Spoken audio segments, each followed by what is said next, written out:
Olá, caríssimo telespectador da Rede Século XXI, obrigado pela sua audiência. Está começando mais um programa Eclésia, o nosso compromisso semanal nas noites de terças-feiras, sempre aqui na Rede Século XXI, abordando argumentos importantes da nossa fé católica apostólica romana. Desde que eu estou à frente do Eclésia, sempre a temática versa em torno da pessoa de nosso Senhor e Salvador Jesus Cristo. Seu corpo, sua alma, sua divindade, sua encarnação, seus ensinamentos, seus mistérios. E hoje não é diferente. Hoje nós vamos tratar do alimento de Cristo. A primeira coisa que vem à sua mente, certamente, e é correto, a gente vai tratar disso, mas en passant. Por quê?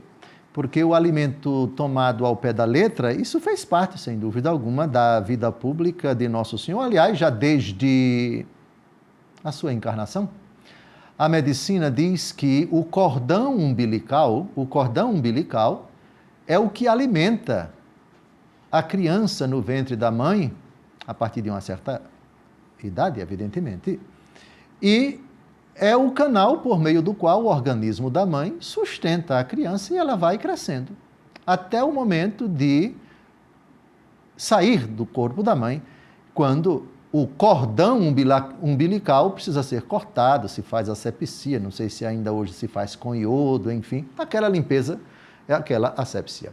Bem, então, o primeiro alimento, digamos assim, depois da encarnação até o nascimento de Nossa Senhora, o cordão umbilical, o organismo da mãe, é que alimenta o filho na barriga da mãe, no ventre da mãe. Esse foi o primeiro alimento, alimento no sentido literal, alimento físico.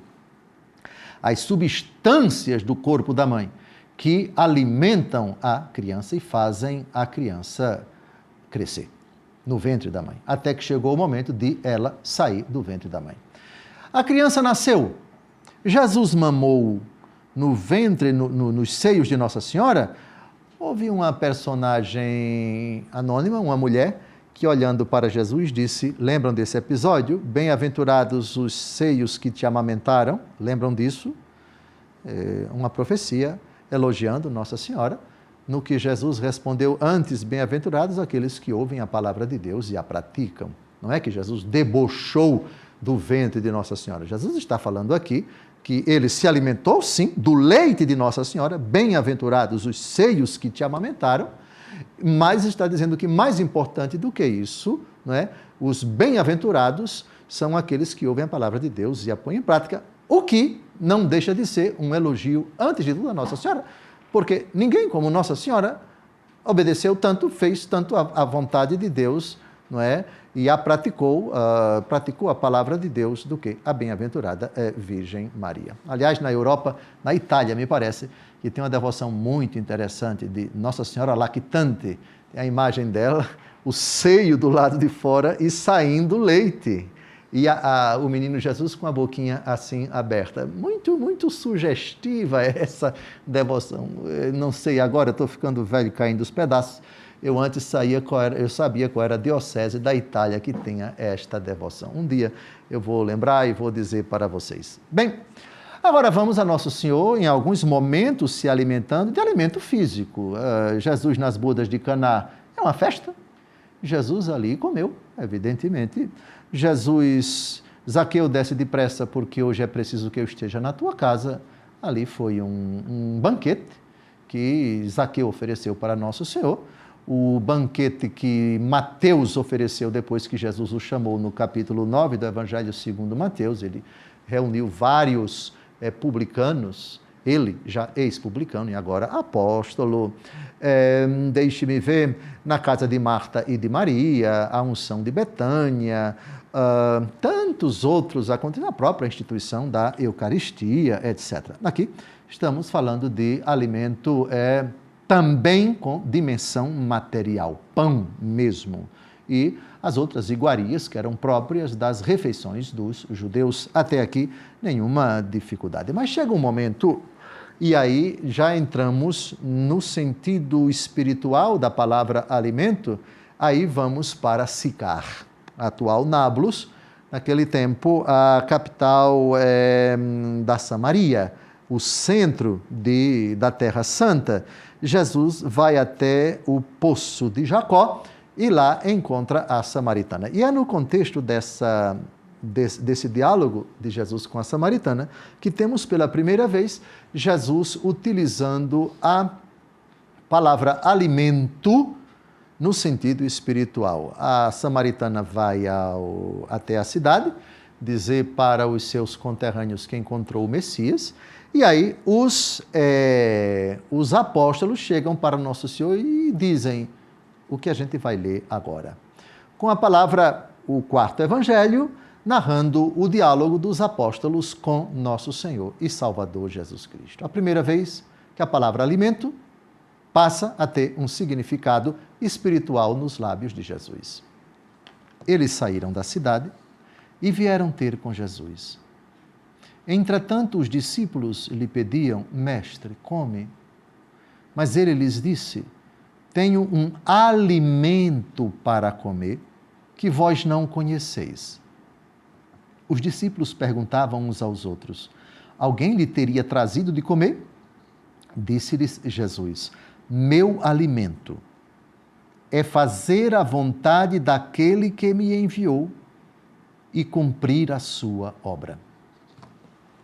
Aqui está o aspas, alimento. Bom, no quarto evangelho não tem aspas, mas Jesus deu um significado espiritual.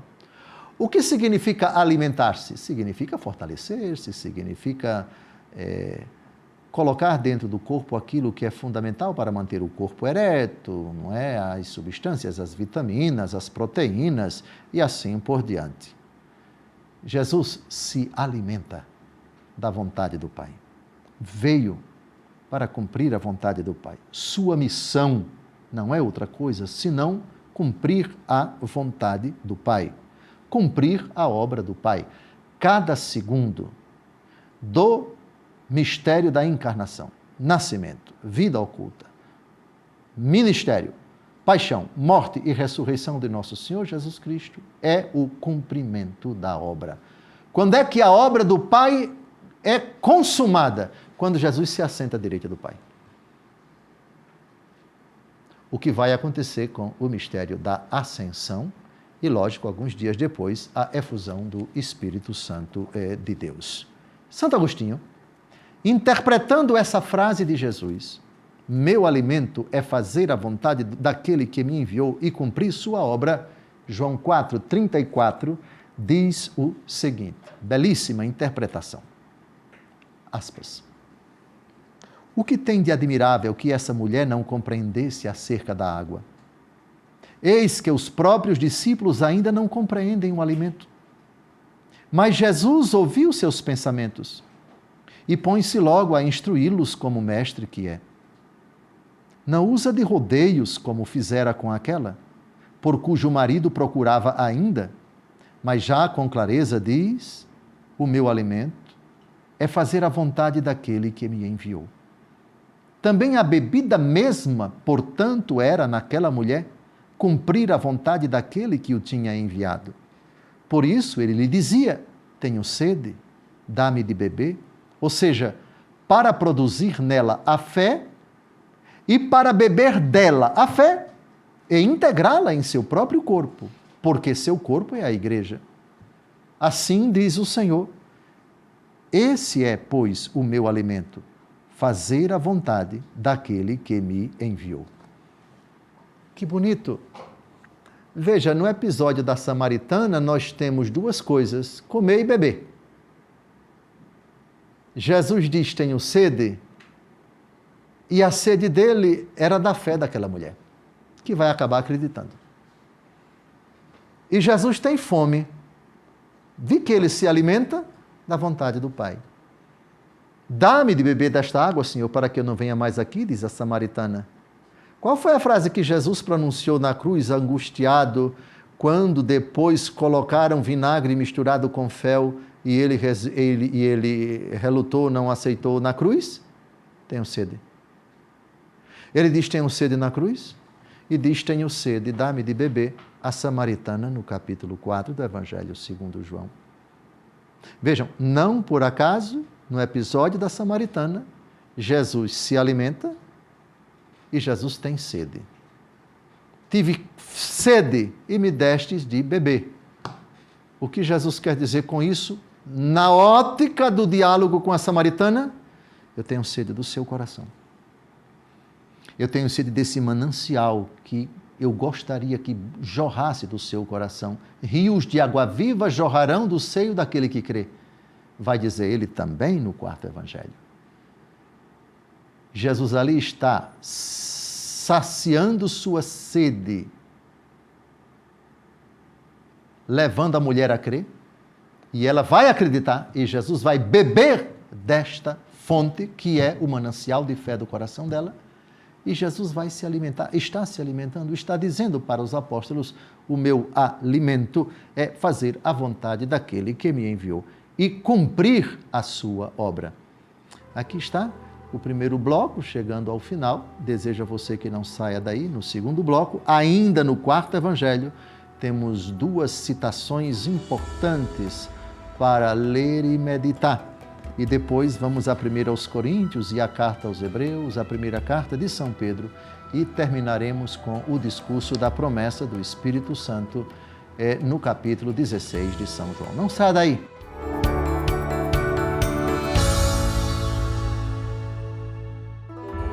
Olá, caríssimo telespectador da Rede Século XXI, obrigado por ter permanecido conosco depois desse primeiro intervalo.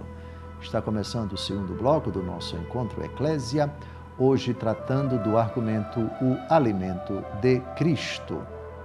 O alimento de Cristo, o texto clássico no diálogo dos apóstolos com Jesus, no episódio da Samaritana, ele diz para os apóstolos que tem um alimento para comer que eles não conhecem. Eles pensam que alguém trouxe alguma comida para Nosso Senhor e Nosso Senhor esclarece: meu alimento é fazer a vontade daquele que me enviou e cumprir a sua obra. Uma vez que Jesus já disse qual é o alimento, eu acho que agora a gente deve se debruçar sobre o próprio alimento, a vontade do Pai. No Pai Nosso, Nosso Senhor cuidou de colocar a vontade do Pai como nosso alimento. Como assim? Vejam que bonito, preste atenção, preste atenção. Vocês já repararam que o pedido seja feita a vossa vontade é sucedido do pão nosso de cada dia? Seja feita a vossa vontade assim na terra como no céu. O pão nosso de cada dia nos dai hoje. Estamos tratando de quê? De dois alimentos. O primeiro é mais importante, o segundo é menos importante. Porque quando a gente diz, seja feita a vossa vontade, meu alimento é fazer a vontade. Ou seja, Jesus coloca dois alimentos no Pai Nosso. Por isso a gente entende a resposta de Jesus ao diabo. Nem só de pão vive o homem, mas de toda a palavra da boca de Deus. Isso quer dizer, a palavra da boca de Deus é o primeiro alimento. Seja feita a vossa vontade. Depois vem o pão nosso de cada dia. A ordem do Pai Nosso é impecável. Não existe defeito. E até um pedido grudado com o outro tem um significado. Ou seja, você é feito de corpo e alma. Você tem duas necessidades. O seu corpo precisa de alimento. Não nego. E eu vou colocar isso no Pai Nosso, mas primeiro eu vou colocar um outro alimento, que a sua alma precisa. Seja feita a vossa vontade. O pão nosso de cada dia nos dai hoje. Meu alimento é fazer a vontade do Pai. Meu alimento não é o pão de cada dia, que vai estar logo depois. Olha a ordem, olha a prioridade. Assim como nos mandamentos.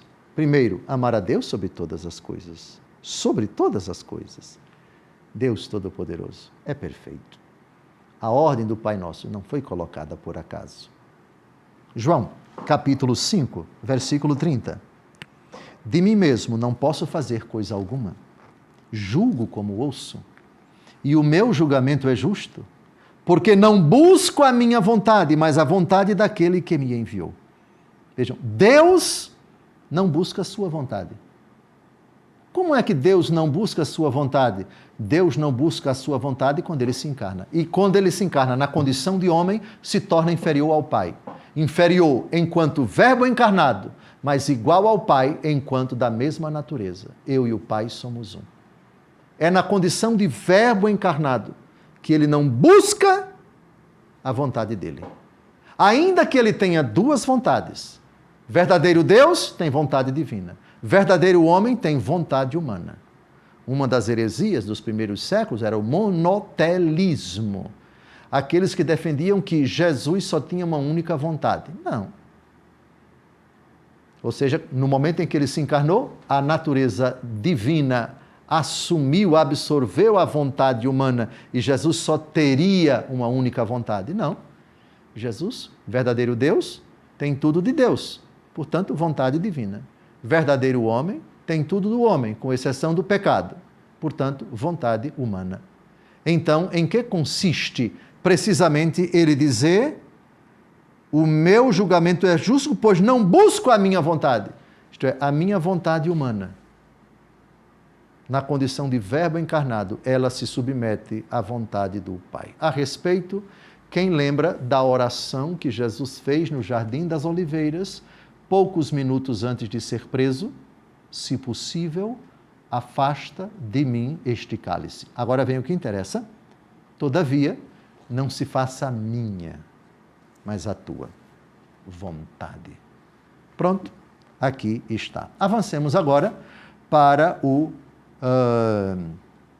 contexto da Eucaristia no discurso na sinagoga de Cafarnaum, a promessa da instituição da Eucaristia. João capítulo 6, de 37 a 40. Jesus aqui, a sinagoga está cheia. Daqui a pouco ela vai ficar vazia. Muitos vão embora. Muitos não quererão mais saber de Jesus.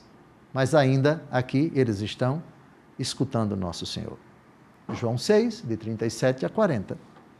Todo aquele que o Pai me dá, virá a mim. E o que vem a mim não o lançarei fora. Pois desci do céu, não para fazer a minha vontade, mas a vontade daquele que me enviou. Ora, esta é a vontade daquele que me enviou, que eu não deixe perecer nenhum daqueles que me deu, mas que os ressuscite no último dia. Esta é a vontade de meu Pai, que todo aquele que vê o Filho e nele crê, tenha a vida eterna, e eu o ressuscitarei no último dia. É significativo que nesse discurso destaque-se, antes de Jesus falar da sua carne, antes de Jesus falar da Eucaristia, antes de Jesus dizer, e é lá para o versículo 51, a minha carne que eu hei de dar para a vida do mundo, meu corpo é verdadeiramente uma comida, meu sangue é verdadeiramente uma bebida. Primeiro, ele fala do outro alimento, a vontade do Pai. Vejam, o capítulo 6 é espetacular, sabe por quê? Porque Jesus primeiro fala do alimento dele e depois fala do nosso alimento. Isto é, eu, Jesus, me alimento da vontade do Pai. E nesse contexto, eu vou prometer a vocês, instituir um alimento para sustentar vocês. A Eucaristia. Meu alimento é fazer a vontade daquele que me enviou. João 4. João 6. Meu alimento é a vontade de meu Pai. E o alimento de vocês vai ser o meu corpo, vai ser a minha carne, vai ser o meu sangue. É bonito demais. Avancemos agora para a 1 Coríntios, capítulo 3, versículos de 1 a 2. Aqui nós entramos já na nomenclatura da igreja. Quando nós, pela fé e pelo batismo, nos alimentamos, vejam, o nosso alimento no itinerário de crescimento espiritual exige que a primeira coisa que devemos ingerir na nossa alma não é alimento sólido, é alimento líquido. Deus colocou na natureza da criança, na natureza humana, que os primeiros meses da vida dela, ela não consiga comportar alimento sólido. Primeiro, porque não tem os dentinhos. Segundo, Deus cuida para quê? Do organismo da mulher, sem que ela precise preparar papa, engrossante, seja lá o que, na cozinha, para dar à criança o que vai acontecer mais para frente. O organismo da mulher contenha um alimento completo para a criança, suficiente para a criança, o leite. O leite da mãe contém tudo aquilo de que a criança precisa, até um certo tempo, porque depois a natureza vai secando o organismo da mulher, o leite não vai... E aí a criança vai desmamar e vai ter que comer alimento sólido, com seus dentinhos de leite que começam a aparecer, ou, enfim, mas ela tem que se acostumar, porque é a lei da vida, porque não tem mais o leite. O leite está associado aos primeiros meses. A igreja, quando nós começamos o nosso itinerário rumo a Cristo, quando abraçamos Cristo, quando professamos a fé e recebemos o batismo com a ajuda dos nossos pais e padrinhos, os primeiros rudimentos da fé, nos primeiros meses, nos primeiros anos, etc., é um alimento chamado de leite. 1 Coríntios 3, de 1 a 2, a vós, irmãos, não vos pude falar como a homens espirituais, mas como a carnais, como a criancinhas em Cristo. Eu vos dei leite a beber e não alimento sólido que ainda não podíeis suportar. Nem ainda agora o podeis, porque ainda sois carnais. Olha que interessante. Quando você não tem ainda uma mentalidade, uma estrutura espiritual, psicológica, etc., tem ainda o pensamento do mundo, é preciso que você eduque, catequize, evangelize essa pessoa com as noções básicas do cristianismo. O leite, aqueles rudimentos, aqueles ensinamentos, não pode ser profundo, você não pode entrar realmente utilizando coisas, não, a minha cabeça ficou baratinada, etc.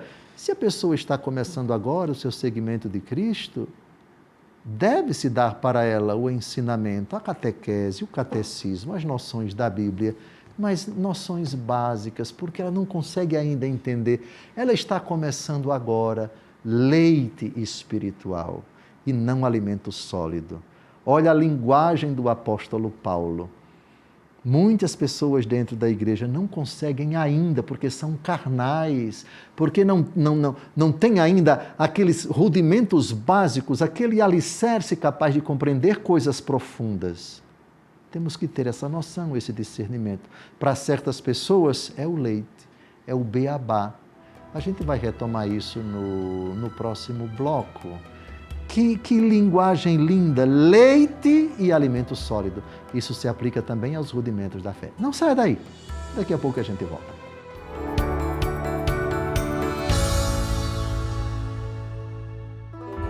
Olá, caríssimo telespectador da Rede Século XXI, obrigado por ter permanecido conosco depois desse segundo intervalo.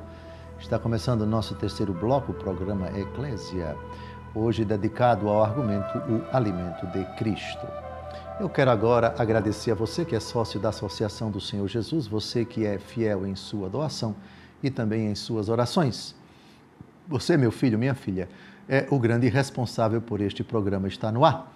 Você é o grande patrocinador da Rede Século XXI que leva a todos pela TV e pela internet e para todo o mundo esse sinal que espalha a palavra de Deus. Se você ainda não assumiu esta missão, junte-se a nós.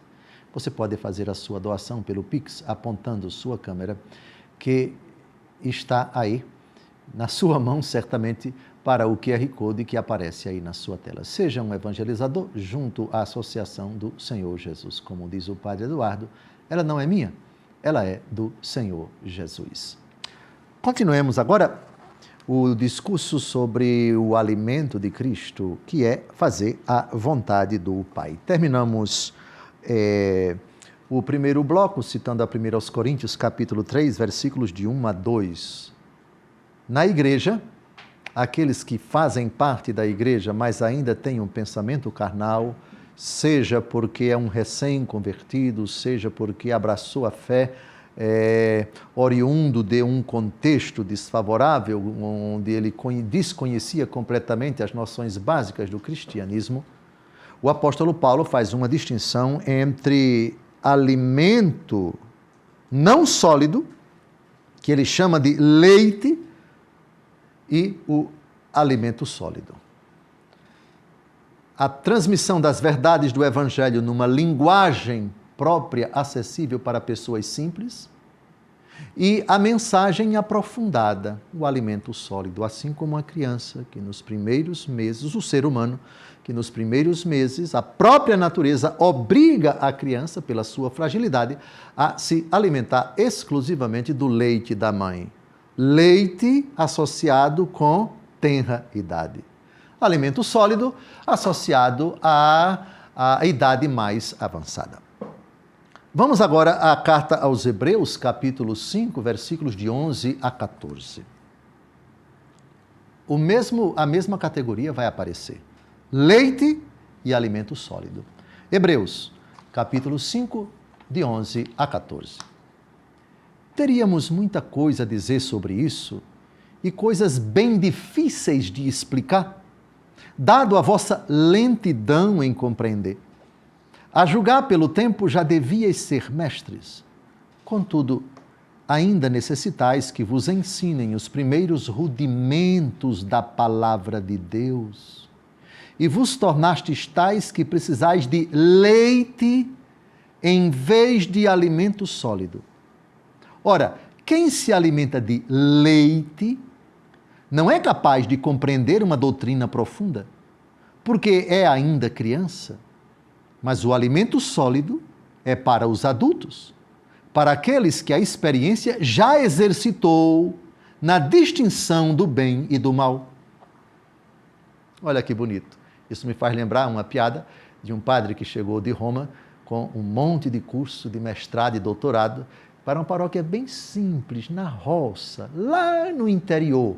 E ele, para demonstrar que teve uma formação elucubrada, disse para todos os paroquianos, quase todos analfabetos: bem, eu estou chegando de Roma e eu aqui sou especialista em pneumatologia, em mariologia, em eclesiologia, em querigmática, em teologia, em angelologia, etc. E um velhinho na frente, escutando, no final ele chegou e disse: seu Vigário, seja bem-vindo. Olha, o senhor disse que tem todo esse tipo de doença, mas fique tranquilo que Jesus vai curar o senhor de tudo isso, porque ele é poderoso. Pronto. No instante ele aprendeu que esses conceitos, esses títulos, essas palavras estrogonóficas, com o devido respeito ao que elas significam, mas para o povo simples, essas categorias não significam muita coisa. Você pode até falar de mariologia. Não, eu estudei sobre Nossa Senhora. Pneumatologia, não precisa dizer pneumatologia, eu estudei sobre o Espírito Santo. Porque o povo não conhece o que é pneumatologia, mas conhece o Espírito Santo. Eclesiologia, não seria melhor dizer sobre a igreja? Enfim, termos técnicos, coisa de gente aprofundada. Para gente muito simples, muito humilde, é bom a gente evitar. Eu citei essa história engraçada, é uma piada, viu? Por favor. De vez em quando aqui a gente precisa desparecer para a gente ilustrar exatamente que para pessoas simples, humildes, a linguagem tem que ser como se fosse o leite. Isto é, vejam aqui que coisa, teríamos muita coisa a dizer sobre isso e coisas difíceis de explicar. Sem dúvida alguma, há determinados tratados, há determinados assuntos na igreja que são difíceis, que são complicados. Quando o público é de pessoas simples, humildes, a linguagem tem que ser como leite. Uma linguagem não é rasteira, mas uma linguagem acessível à capacidade de compreensão das pessoas. Dada a vossa lentidão em compreender, diz a carta aos Hebreus, esse cuidado a gente deve ter. A gente não deve ser arrogante a ponto de dizer: eu sei, eu conheço, eu harmonizo, eu interajo, eu organizo, eu sistematizo as noções da alta teologia, etc., para certos públicos, em certas ocasiões, ao abordar certos assuntos complicados, sem dúvida alguma, mas via de regra, se o público é simples, é humilde, sem trair a fidelidade à palavra, por favor, sem banalizar, sem distorcer a mensagem, e nisso reside a habilidade, a unção, a sabedoria, a prudência do pregador, sem deixar de ser fiel à palavra, transmitir numa linguagem adaptada, capaz, adequada, propícia, própria, oportuna para aquele público. Se o público for elevado, se for de gente culta, obviamente que não vai ser o leite, vai ser uma comida sólida. Precisais de leite em vez de alimento sólido. Parece que o autor da carta aos Hebreus estava se dirigindo a uma parcela, os destinatários da carta aos Hebreus. Parece, por esse texto, que o público ao qual, os fiéis aos quais o autor da carta aos Hebreus escreveu, eram cristãos oriundos do judaísmo que não tinham muito discernimento, muita formação, muito conhecimento da teologia cristã. E o autor da carta aos Hebreus vai dissertando sobre o antigo sacerdócio, o novo sacerdócio, a antiga aliança, a nova aliança. É a temática principal da carta aos Hebreus. Mas eu escolhi esse texto, atenção, quem se alimenta de leite não é capaz de compreender uma doutrina profunda, porque é ainda criança, diz o autor sagrado, mas o alimento sólido é para os adultos, para aqueles que a experiência já exercitou na distinção do bem e do mal. Vejam que maravilha, chamar os rudimentos da fé de leite. O leite está associado à criança, porque o leite é próprio da criança que ainda não desmamou. À medida em que nós avançamos, lógico que deve a catequese para crianças que se preparam para a primeira comunhão, é leite. Já os adolescentes que fizeram a primeira comunhão estão se preparando para a crisma, a linguagem tem que ser mais aprofundada. E a preparação para o sacramento do matrimônio mais aprofundada e mais adequada para pessoas casadas.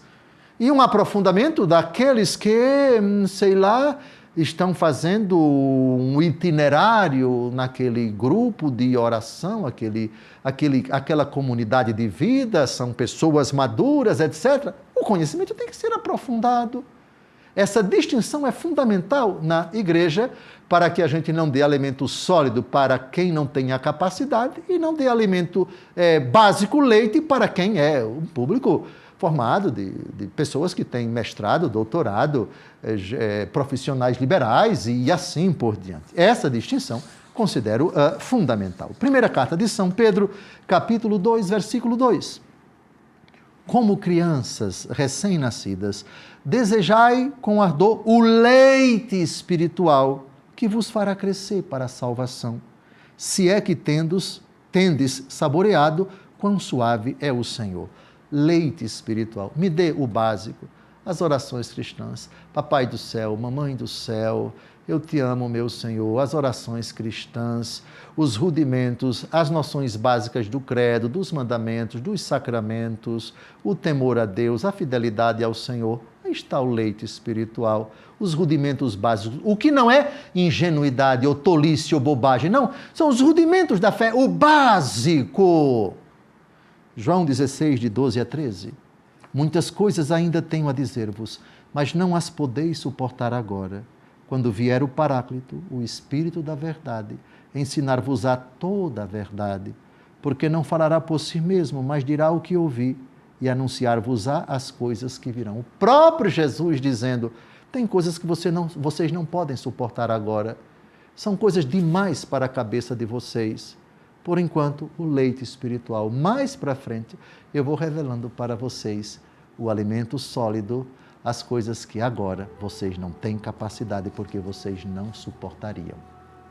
Está terminando o nosso terceiro bloco. No quarto, a gente vai responder as perguntas, que eu tenho certeza que não vão ser leite espiritual, porque o Caio não coloca leite espiritual, só coloca alimento sólido, coisas complicadas para emparedar o coitado do bispo. Um grande abraço. Daqui a pouco a gente se encontra.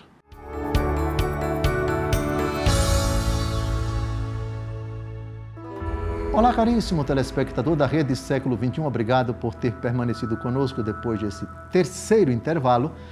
Está começando o último bloco do nosso programa Eclésia, hoje dedicado ao alimento de Cristo. Vamos então às perguntas. O Caio já está aqui com elas e eu acabei de ver a primeira. Asseguro a vocês, em todos os programas, desde o primeiro, a hora em que eu tomo conhecimento das perguntas é essa. Antes eu não tenho acesso. É o Caio que guarda e coloca na hora. Então, não são perguntas preparadas, são perguntas disparadas. Vamos à primeira pergunta. Além do alimento físico, quais eram os principais elementos espirituais que sustentavam a vida e a missão de Cristo? Elementos espirituais? Bem, eu colocaria primeiro a oração, o grande sustentáculo da missão de Nosso Senhor, da vida de Nosso Senhor. O que eu acabei de dizer tem o respaldo do capítulo 4 da carta aos Hebreus. Cristo Jesus, nos dias de sua vida mortal, ele elevou a Deus Todo-Poderoso preces e foi atendido na sua... Hebreus capítulo 5, versículos de 8 a 10, embora fosse filho de Deus, aprendeu a obediência por meio dos sofrimentos que teve. Antes, no versículo 7, nos dias de sua vida mortal, dirigiu preces e súplicas entre clamores e lágrimas àquele que o podia salvar da morte e foi atendido pela sua piedade. Nos dias de sua vida mortal. O sustentáculo, o principal alimento, entre aspas, o alimento no sentido amplo, nós já vimos aqui, o próprio Jesus disse, João 4:34, meu alimento é fazer a vontade do Pai. E é a vontade do Pai que ele reze? Sem dúvida alguma, Jesus rezou sempre. E esse foi o grande sustentáculo da sua vida. Outro sustentáculo, podíamos dizer, o Cristo caridoso. O Cristo orante, o Cristo caridoso, o Cristo mestre. Então, as três dimensões, grandes dimensões da vida de Jesus. Jesus é alimentado pela sua caridade, Jesus misericordioso, Jesus compassivo, Jesus manso e humilde de coração, o Cristo que ensina, o Cristo que ora e o Cristo que é o pastor, o caridoso, o que tem o coração cheio de misericórdia. Eu penso que, mas se quiséssemos reduzir, sintetizar numa única palavra o que sustentou o nosso Senhor Jesus Cristo, o alimento de Cristo, que é a vontade do Pai no sentido amplo, no sentido estrito, eu ousaria dizer, eu opinaria, a sua oração. Foi o que sustentou o nosso Senhor. Nosso Senhor se alimentava, se sustentava, se fortalecia da oração. Tanto é que em não poucas ocasiões ele se ausenta de todo mundo, até dos apóstolos, para rezar, passando às vezes até noites inteiras em oração. Segunda pergunta. O senhor concorda que a participação de Jesus nas refeições representa uma dimensão, digamos que, relacional do alimento em seu ministério? Sim. Sem dúvida alguma, Jesus foi semelhante a nós em tudo, exceto no pecado. Isso quer dizer que Jesus sentiu fome. Quando Jesus ressuscitou, para dissipar a dúvida dos apóstolos, ele pergunta, isso é no final do Evangelho segundo João, vocês têm alguma coisa para comer? E na praia ele vai comer peixe, um peixe assado. Não que o corpo ressuscitado tivesse necessidade, mas ele fez isso para dissipar as dúvidas dos apóstolos que pensavam que ele era um fantasma. Antes da ressurreição, nós temos, acho que já disse no começo do programa, muitas vezes Nosso Senhor se alimentando. Isso faz parte da relação de Nosso Senhor Jesus Cristo. Zaqueu, desce depressa, porque é necessário que hoje eu me hospede na sua casa. E Zaqueu oferece o banquete. Mateus oferece um banquete a Nosso Senhor e chama os seus ex-colegas, os publicanos. Jesus vai na casa do fariseu Simão, onde aquela mulher anônima começa a enxugar os pés de Nosso Senhor Jesus Cristo. Em muitas ocasiões, Jesus quer se alimentar. Jesus se alimenta, seja porque, enquanto verdadeiro homem, o seu corpo se cansa, o seu corpo sente sede, o seu corpo sente fome. Em todas essas ocasiões, vale aquilo que Jesus disse para os opositores que criticavam Nosso Senhor por ele come com os pecadores. O que é que Jesus faz relacionando-se com eles, seja nas bodas de Caná, seja jantando com os pecadores, seja indo à casa de Zaqueu, seja indo a Betânia, seja na casa de Simão, o leproso, tantas e tantas outras ocasiões, não são aqueles sadios que precisam de médico, mas os enfermos. O Filho do Homem veio salvar o que estava perdido.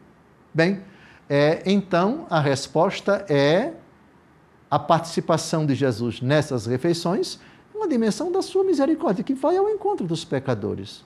É uma ocasião muito propícia, você estar perto dos pecadores. Jesus não se distanciava dos pecadores, e essa é uma forma excelente, assentar-se com eles para ouvi-los, e também para falar. É uma ocasião social, eu diria, tão antiga quanto a própria humanidade, o momento de você estar à mesa, de olhar nos olhos, de se alimentar daquilo que alimenta também os outros, e partilhar ideias, e sorrir, e se alegrar, etc. E também tratar de coisas sérias. Essa é uma ocasião propícia demais para converter as pessoas, sem dúvida. Vamos à terceira pergunta agora. Esse tema do programa de hoje me fez lembrar do episódio da multiplicação dos 5 pães e 2 peixinhos. O senhor encontra nessa passagem alguma ligação com este argumento de hoje? Sim, tudo. Se pensarmos no capítulo 6 do Evangelho segundo João, que é onde está narrado, não é somente lá, mas está narrado, é o prelúdio do discurso de Jesus sobre a Eucaristia. Leiam depois o capítulo 6 do Evangelho segundo João, porque você tem nesse capítulo alimentos. Nos versículos de 1 a 12, se não me engano, João capítulo 6, nós temos a narrativa da primeira multiplicação dos pães. Vai até o versículo 15. Muito bem. Do 16 ao 21, Jesus anda sobre as águas. Depois, Jesus sai do mar e vai para Cafarnaum, a promessa do discurso, a promessa da Eucaristia. Então, eu considero tudo tem a ver. Jesus multiplicando os pães e os peixes nos primeiros versículos do capítulo 6, preparando, por assim dizer, já o público, a multidão, para um outro pão, que é o seu próprio corpo, que haveria de ser o seu próprio corpo, sangue, alma e divindade, corpo, sangue, alma e divindade de nosso Senhor Jesus Cristo. Acho que a estrutura do capítulo 6 de São João responde bem à sua pergunta. Também as multiplicações dos pães, que foram 2, essa foi uma delas, se insere nessa perspectiva. Do pão material, eu quero levar vocês para o pão espiritual que eu hei de dar, que é a minha carne para a vida do mundo. Próxima pergunta, quarta. A compaixão e o amor pelos mais pobres e necessitados também eram um alimento para Cristo? Sem dúvida, porque vejam, meu alimento é fazer a vontade daquele que me enviou e cumprir sua obra. O Espírito do Senhor repousa sobre mim porque Ele me ungiu, para anunciar a boa nova aos pobres, para o ano da graça, a libertação aos cativos, etc. Toda a vida pública de Jesus, incluídos os milagres, os seus gestos de compaixão, de misericórdia com a multidão, pobres, coxos, possessos, etc., traduzem exatamente o cumprimento da vontade do Pai. E isso inclui a compaixão, a ternura, a misericórdia com os indigentes, com os pobres, com os desvalidos que acorrem a nosso Senhor. E são todos acolhidos por nosso Senhor. A resposta é sim. Quarta pergunta, a compaixão e o amor pelos mais pobres... já passamos. Vamos à quinta pergunta. Poderíamos dizer que o leite, no sentido da evangelização, seria o primeiro anúncio que conhecemos como querigma? Sim. O primeiro discurso da Igreja, no dia de Pentecostes, contém a síntese de todo o mistério cristão. O querigma, ou querigma, está em todo o discurso de Atos, capítulo 2, o discurso do apóstolo Pedro. Sim, a evangelização ela tem etapas. Ela é uma primeira evangelização, as coisas básicas, as primeiras noções, as orações, os rudimentos básicos, o leite espiritual e depois o itinerário de crescimento na fé e eu estou convencido de que Ele que iniciou em vós essa obra excelente vai levá-la à perfeição até o dia de nosso Senhor Jesus Cristo. Filipenses capítulo 1, versículo 6. O primeiro anúncio, sem dúvida alguma, poderíamos chamar de leite, anúncio que todavia precisa ser desdobrado em conhecimentos mais profundos em alimento sólido. Última pergunta, Jesus se alimentava espiritualmente da vontade do Pai. E nós cristãos, qual é o melhor alimento espiritual? Respondo, aprendei de mim que sou manso e humilde de coração. João capítulo 4, versículo 34. Meu alimento é fazer a vontade daquele que me enviou e cumprir a sua obra. Aqui está o nosso alimento espiritual. Imitar Jesus, que se alimentava da vontade do Pai. Esse era o seu alimento. O nosso não é diferente, porque ele disse, aprendei de mim. Está terminando o nosso encontro, Deus cumule de bênçãos a sua vida, que o seu alimento seja Jesus, que por sua vez se alimentava da vontade do Pai. Cumpriu a obra do Pai, chegou ao seu termo, e nós que atravessamos essa vida que é um tormento de vale de lágrimas, é um vale de lágrimas, como recitamos na Salve Rainha, constantemente o nosso coração seja revigorado por essa força poderosa que é meu alimento, é fazer a vontade daquele que me enviou e cumprir a sua obra. Alimente-se bem, somente de Jesus. Um grande abraço, felicidades, até breve, Deus abençoe sua vida.